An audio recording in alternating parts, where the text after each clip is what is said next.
there, I'm Christie Grays. I'm here with Coach Giuseppe out here at the NT2D training field. So Coach, it's been a while since I last spoke to you, and I know it's a lot going on with NT2D, especially the fact that you have so many goalkeepers who have joined the collegiate ranks. So how do you keep up with all your goalkeepers who are now in college? Well, it's funny because all of a sudden the parents have come alive and they've actually been like texting me, sending me messages, and even photos when they go up there about how their child is playing, or where they're at, locker room photos, with their locker room with their name on it, their bags, their uniforms. They keep me up to date with scores and like shutouts and how they're doing in the actual collegiate year, and it's great to see that.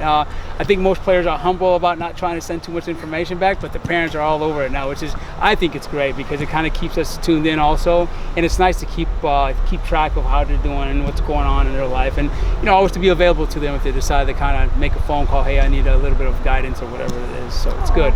That's awesome. Yeah. So speaking of all these players now in college, we have Laurel Ivory, who just recently won Player of the Week honors. Yay, Laurel! Congratulations.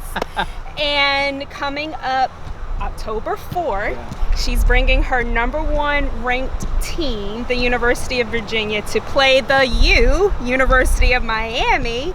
So how do you feel about watching her play in her hometown? I'm excited. I know there's a lot of players out here that are excited too, and they're going. Like, I don't have a full count, but it's good to see her back in, I call it her hometown down here in South Florida, even though she doesn't like the heat or the beach or the sand. But it's good to see her back down here, and kind of like, I know it's her hometown. She has a lot of following. This is kind of like her base, area, and I think she's excited to be back here too. It'd be good to see her play, and like anything else, I've been up to her college game before, but this is exciting down here because I finally get to just drive to the stadium and kind of hang out rather than having to fly up north or someplace, wherever.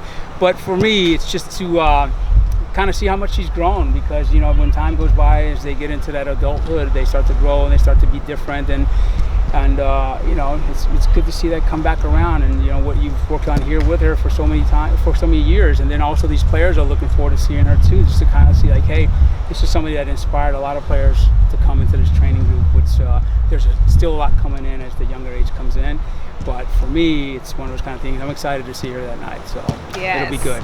Excitement and inspiration is a good word. For sure.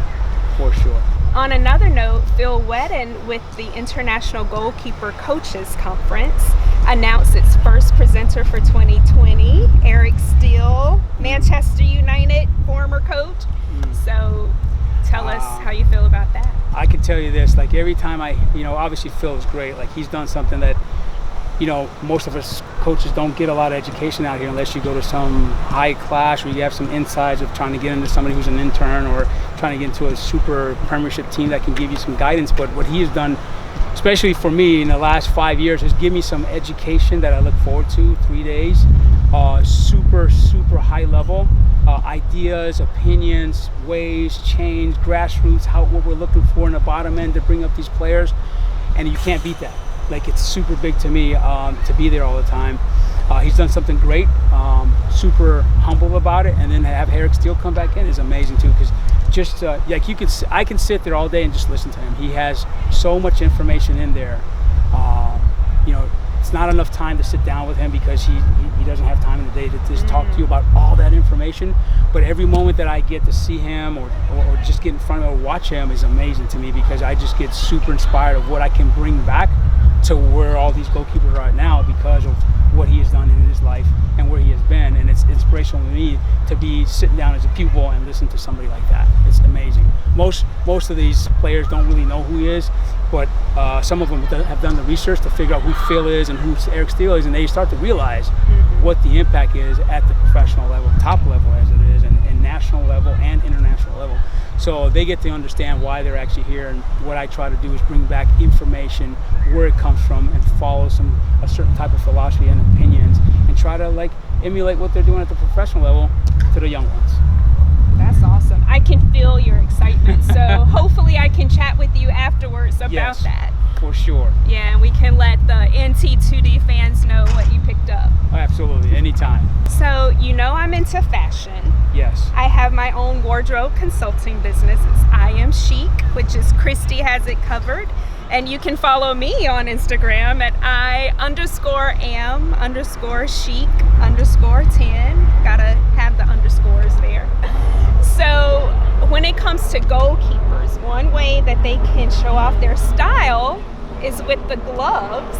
And I've noticed that Christian from keeperstop.com and Alberto Ruiz on YouTube have been talking about the how the gloves work and the whole evolution of the glove, like exactly. Yeah.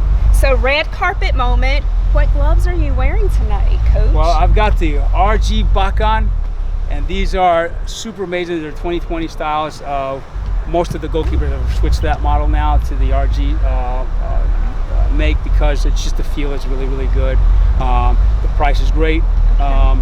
You know, I was inspired by when I was with Daniel Vega from Miami FC, who was wearing RG, and that's how it all started. So when I was with him, training with him at Miami FC, I went to RG and I just kind of put those gloves on, and then I had to stay in those RGs because he was using RGs, and then little by little I just gravitate to it. Great price, great product. They last a long time. The feel is amazing. Super appreciative of what I have right here, and then super appreciative of them of sending me gloves. Nice. Well, they look fashionable. And well, you know, Keeper Stop and Alberto Ruiz do a lot of that. Ideas about what the glove does, what it doesn't do, how the feel is, and what the durability. Those guys just got it going on, and they do a lot of work for us when you look at for goalkeepers. So they actually set us up for the long run of like, you know, what glove should you actually take onto your hands, because you know you just got to know that they just got to fit, and they got to fit right. Every goalkeeper has their individual preference, is what it comes down to. Got it. So yeah, thank you, gentlemen. And NT2D is really the place to showcase your gloves. And on a serious note, each year, NT2D does a campaign for Breast Cancer Awareness Month. It's the I Play For You campaign. So what does that mean to you personally, and why do we do this? Well, for me personally, I've had some friends that have had cancer before and have passed away, and it's one of those kind of things, like it doesn't discriminate basically, and you just never know when it comes around. To me, it's important to continue to promote it, to promote what we do out there, to continue on the research.